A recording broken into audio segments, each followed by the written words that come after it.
이번 파리올림픽에서 금메달을 따 시상식에 오르는 순간을 위해 애국가 가사를 열심히 외웠다는 한국인 선수가 있습니다.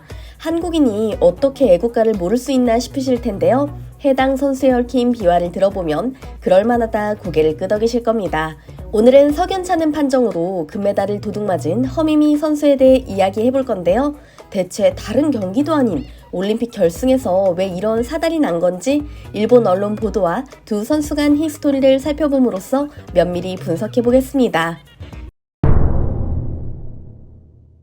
지난 몇 년 동안 국제대회에서 툭하면 결승에서 겨루곤 했던 허미미와 크리스티 데구치 선수.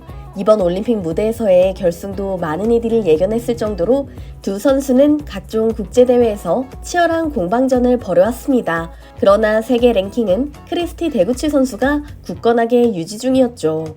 일각에서는 허미미 선수의 기량이 워낙 천재적이긴 하지만 아직 어려서 경험이 부족하고 그 때문에 크리스티 데구치를 몇 년간은 뛰어넘을 수 없을 것이라는 평이 지배적이었는데요. 실제로 두 선수의 나이 차는 7살. 캐나다 유도협회의 전폭적인 지원을 바탕으로 세계 곳곳의 대회를 휩쓸며 경험을 쌓은 크리스티 데구치였기에 일면 타당한 분석이었습니다. 하지만 진짜 천재란 이런 것일까요? 허미미 선수는 2022년부터 차례차례 세계 랭킹 상위권을 격파하더니 급기야 세계 유도 선수권 대회에서는 한국 유도가 6년 동안 풀지 못했던 수건까지 풀어줍니다. 여자 57kg급에서 허미미 선수가 크리스티 데구치를 꺾고 금메달을 거머쥐었기 때문이죠. 실제로 한국 여자유도의 월드 챔피언십 우승은 1995년 정성숙 및 조민선 선수 이후 무려 29년 만이었다고 하는데요. 21살의 젊은 선수가 노련한 세계 1위를 꺾으며 일으킨 파란은 그야말로 대단했습니다.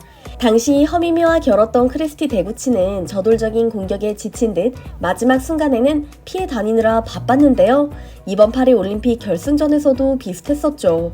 각각 지도 2개를 받은 상황에서 하나의 지도가 추가되면 반칙패 당하는 상황. 그래서인지 먼저 공격을 시도조차 하지 않고 소극적인 모습을 보였는데요. 심지어 멍하니 서 있는 시간마저 있었습니다.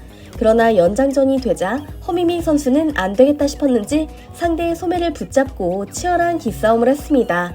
오른쪽 어깨를 집어넣어 매치기를 시도했으나 먹히지 않았고 곧바로 반대쪽 매치기를 하려 달려들었는데요. 이 순간 데구치는 몸을 뒤로 빼며 공격을 피하는 모습을 보였습니다. 이리 보나 저리 보나 허미미 선수는 제대로 된 공격을 시도했고 데구치가 피하는 격이었는데요. 여기서 황당하게도 심판은 위장 공격이라 판단하고 페널티를 줍니다. 허미미 선수가 불리한 상황에서 시간을 끌기 위해 위장 공격을 했다는 것이죠. 3번 지도를 기록하며 반칙패하게 된 허미미 선수. 과연 심판의 이런 판단이 정확했던 것인지 일본 유도계와 언론 반응을 살펴보겠습니다. 데구치와 허미미 선수 모두 일본 국적을 포기하고 한국 그리고 캐나다로 귀화한 선수인데요. 특히 이번 결승은 일본 선수와 겨룬 것이 아니기 때문에 일본 유도계에서는 비교적 객관적인 판단이 가능할 것으로 보이기 때문이죠.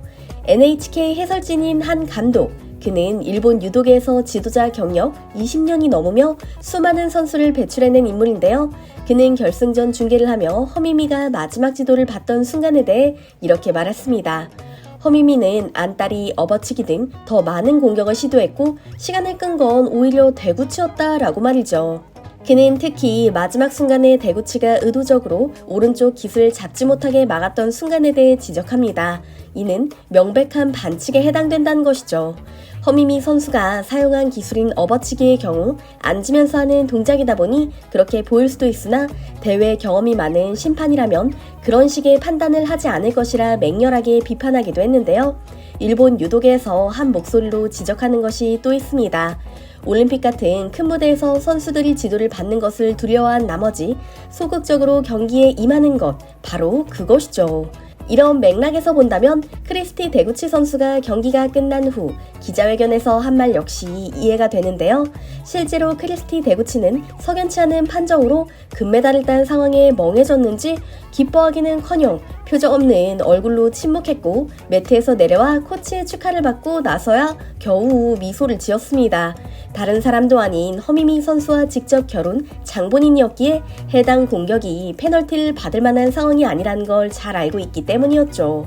대구치는 기자회견에서 위장 공격 판정이 옳다고 생각하느냐는 기자의 질문에 뭐라 답하기 어려운 질문이다. 솔직히 정확히 어떤 상황이었는지 기억나지 않기 때문에 마지막 지도에 대해 할 말은 없다라고 발뺌하면서도 더 나은 유도를 위해 우리가 바꿔야 할 것이 있다고 생각한다고 답했는데요. 일면 모호하게만 들리는 이 말을 분석해보면 대구치 선수 역시 허미미의 공격이 위장이 아니었다는 점에 동의하는 것이나 다름없습니다.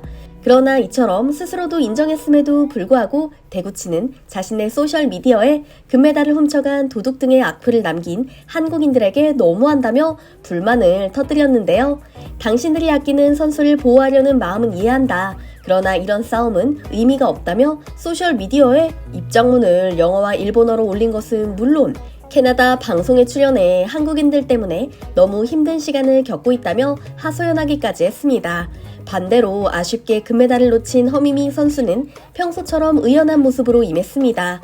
이렇게 된 상황이 아쉽기 그지없다면서도 다음 올림픽 때는 나이를 더 먹었을 테니까 체력이 더 좋을 것이라며 2028년 로스앤젤레스 올림픽에서는 금메달을 꼭 따겠다고 다짐했기 때문인데요. 솔직히 딱히 챙겨본다고 말할 수 없었던 유도 경기를 이번 올림픽에서 열심히 봤던 건 허미미 선수의 뛰어난 실력뿐만 아니라 이와 같은 밝고 긍정적인 태도 때문입니다. 특히 허미미 선수의 인력을 비롯해 집안 내력을 알게 된다면 더욱 사랑할 수밖에 없는 선수인데요.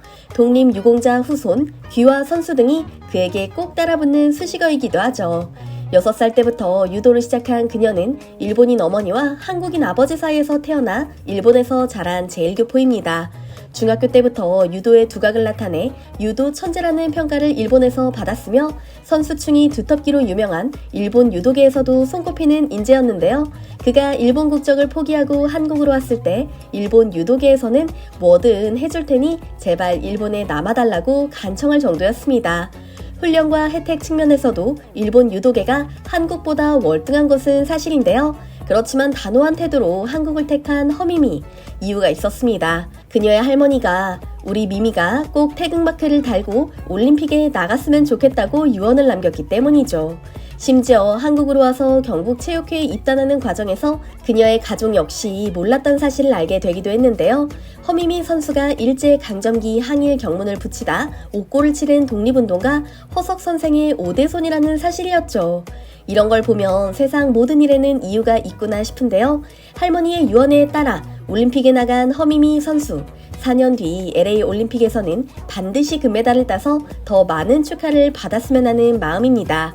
오늘 영상도 흥미로우셨다면 좋아요와 구독 버튼 눌러주시면 감사하겠습니다. 항상 함께 해주시는 구독자, 시청자 여러분 감사합니다.